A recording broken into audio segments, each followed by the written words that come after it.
Assalamu alaikum students, how are you?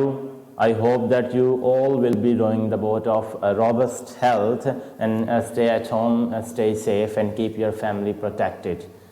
Ji start करते हैं जी हमारा नेक्स्ट लेक्चर मिस्टर चिप्स का चैप्टर नंबर जो 3 है we have done the text of it and today in this lecture we are gonna study the question answers of the Mr. Chips from chapter number 3 and the question answers, these are very important questions that I have extracted for you people.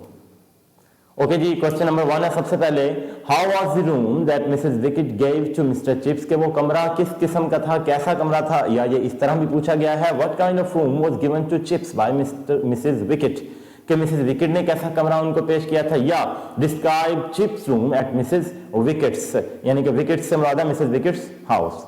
जी तो answer देखते हैं, it was a small but very comfortable and sunny room that Mrs Wickett let to him, let यानी कि जो किराए पर उसको दिया हुआ था चिप्स को। द हाउस इटसेल्फ वाज अगली and pretentious but that didn't matter, it was convenient, that was the main thing. असल चीज ये थी कि ये आरामदेह कमरा था। ठीक है जी, नेक्स्ट क्वेश्चन है क्वेश्चन नंबर 3, और ये बिल्कुल आपकी जो वर्टेक्स की बुक है ये उसके अकॉर्डिंग टू ही नंबरिंग जो है वो मैंने सेट किया ताकि आपको ढूंढने में आसानी हो। Why did Chips choose Mrs. Wicket's house after retirement? अपने रिटायरमेंट के बाद मिस्टर चिप्स ने मिसेस विकेट का घर ही क्यों चुना था? तो आपको भी ये पता है कि वो ब्रुकफील्ड से जुदा नहीं होना चाहता था, बल्कि वो अपने रिटायरमेंट के बाद भी ब्रुकफील्ड का पार्ट रहना चाहता था, एक हिस्सा बनकर रहना चाहता था। इसलिए उसने ब्रुकफील्ड के सामने सड़क के पार जो घर था वो मिसेस विकेट का था, तो उसने वही चुना। After retirement mister chips chose Mrs. Wicket's house as it was quite near to Brookfield, having a comfortable and sunny room. Living here, he would never sever from Brookfield and could be the part of it. जी वो यहाँ पर रहते हुए Brookfield से जुदा नहीं हो सकता था, बल्कि वो ब्रुकफील्ड का हिस्सा ही रह सकता था, इसलिए उसने मिसेस विकेट का घर था वो जो चुना था। Okay, next is how did chips welcome the newcomers, नए बच्चे जो आते थे उनको चिप्स किस तरह खुशामदीद कहता था, या how did Chips use to serve the boys with tea, Chips कैसे उनको चाय पेश करता था, और describe Mr Chips relationship with the school boys after retirement, retirement के बाद चिप्स का ब्रुकफील्ड के तालिबे इल्मों से क्या नाता था।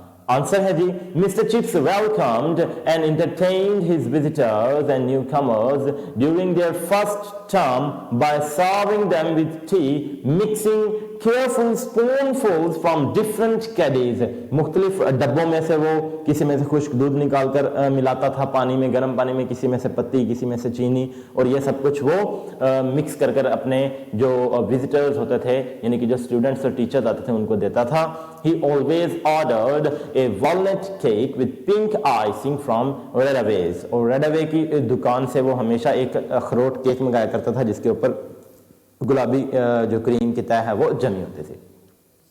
During the winter term there were crumpets too, और सर्दियों में बाकर खानियां भी साथ में होती थी। He took care that their plates were never empty, और वो ख्याल करता था कि बच्चों की जो प्लेटें हैं वो कभी भी खाली ना हो, उनमें कुछ ना कुछ पड़ा रहे खाने के लिए।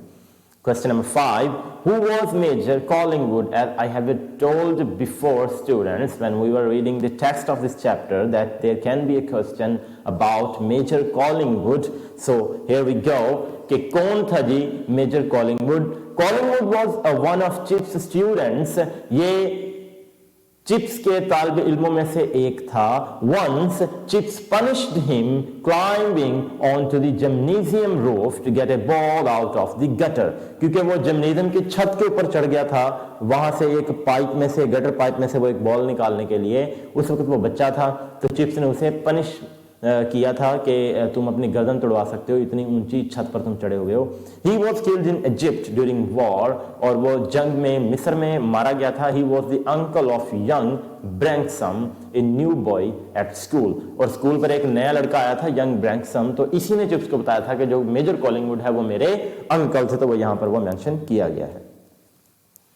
ये सारे इंपॉर्टेंट क्वेश्चंस हैं और ये आपके लिए मैंने यानी कि पिक किए हैं, एक्सट्रैक्ट किए हैं उन तमाम क्वेश्चंस में से। तो ये चंद एक हैं लेकिन ये सारे मोस्ट इंपॉर्टेंट हैं, इनको आपने करना है लास्ट में। Question number 6 is what kind of books did Mr. Chips have in his room? Mr. Chips के कमरे में किस किस्म की किताबें थी? Or what kinds of books were found in Mr. Chips' room? Or what kinds of books were read by Mr. Chips? Mr. Chips किस किस्म की किताब में पढ़ा करता था? So here is the answer. The books in Mr. Chips' room were chiefly classical, traditional, कदीम थी, as it had been his subject. और यही उसका मौजू था पढ़ाने का. There was a seasoning मसाला और भी किताबों का था. किन किताबों का मसाला था? Of history and Bell's letters. There was also a bottom shelf piled up with cheap editions of detective novels. Chips enjoyed this. Detective novels भी पढ़े थे, हिस्ट्री की बुक्स थी, बेल्स लेटर्स थे और मेनली कौन से बुक्स थी? क्लासिकल, पुरानी, कदीम. Question number 7. What were routine activities of Mr. Chips at Mrs. Wickett's?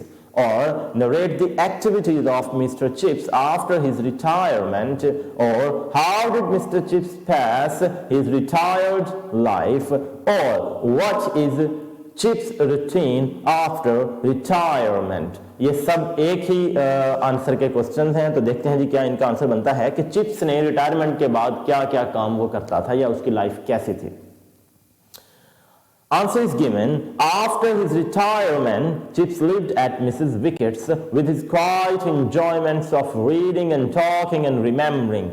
वो बातें करता था, पढ़ता था और पुरानी यादों को याद करता था. He was used to drinking tea, receiving callers, busying himself with corrections for the next edition of the Brookfieldian Directory and writing his occasional letters.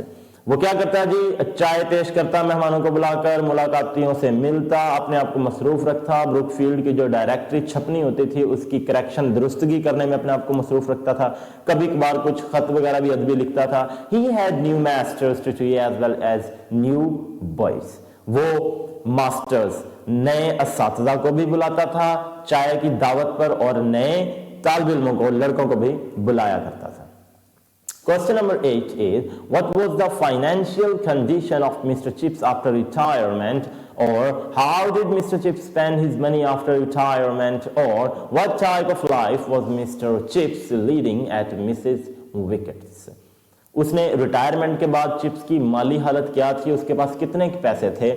Answer is, Mr. Chips was leading a pleasant, placid life at Mrs. Wickett's. He had no worries. वो बड़ी पुरसुकून जिंदगी गुजार रहा था, उसको कोई परेशानी नहीं थी. His pension was adequate and there was a little money saved up.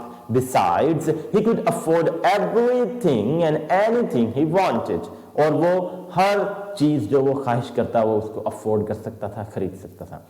Question number 9. Who was Mrs. Wickett, or what job did Mrs. Wickett do at Brookfield? Important question because this question is about some character and Mrs. Wickett is a major character. You know that Chips is living in the house of Mrs. Wickett. Mrs. Wickett was the landlady of the house where Chips was living after his retirement. She had been a colleague of Mr. Chips. ये land lady है जी, उस घर की मालकन है जिस घर में chips रहता है और ये मिस्टर चिप्स की कोलीग भी रही है. As she used to be in charge of the linen room at Brookfield, क्योंकि ये लिनन रूम जिसमें टॉवल्स वगैरह इस तरह की तकिए और गुलाफ इस तरह की चीजें होती हैं उसकी इंचार्ज रह चुकी है. Question number 11. What were the subjects taught by Mr. Chips? Mr. Chips किस किस्म के मज़ामीन पढ़ाता था? Answer is, Chips taught classical, Latin, Greek and Roman history of Brookfield. यदि इस जुबानों में चिप्स ने ब्रुकफील्ड के अंदर पढ़ाया था, ठीक है जी, लातीनी जुबान में, ग्रीक यूनानी जुबान में और रोमी जुबान में वो पढ़ाता रहा है. But he was not a very profound classical scholar, लेकिन वो एक बहुत ही आला पाए का कदीम स्कॉलर, आलिम फाजिल नहीं बन पाया, despite his long years of serious teaching. हालांकि उसने बड़ी जां फिशानी से पढ़ाया था, ठीक है जी, क्योंकि हम पढ़ चुके हैं कि ये एक एवरेज टीचर था, इसके रिकॉर्ड्स इतने अच्छे नहीं थे, एकेडमिक रिकॉर्ड्स और एक्सपीरियंस भी करने के बाद ही डिसिप्लिन को मेंटेन करना इस टीचर ने सीखा था। Okay, and now switch towards our idioms and we are on 176. Here we go. Burn one's fingers. भारी नुकसान उठाना। क्या मतलब है जिसका? भारी नुकसान उठाना। You will burn your fingers because of your misbehavior. आप अपने गलत रवैये की वजह से भारी नुकसान उठाएंगे। To work wonders. हैरान कुन कारकर्दगी दिखाना, आला कारकर्दगी।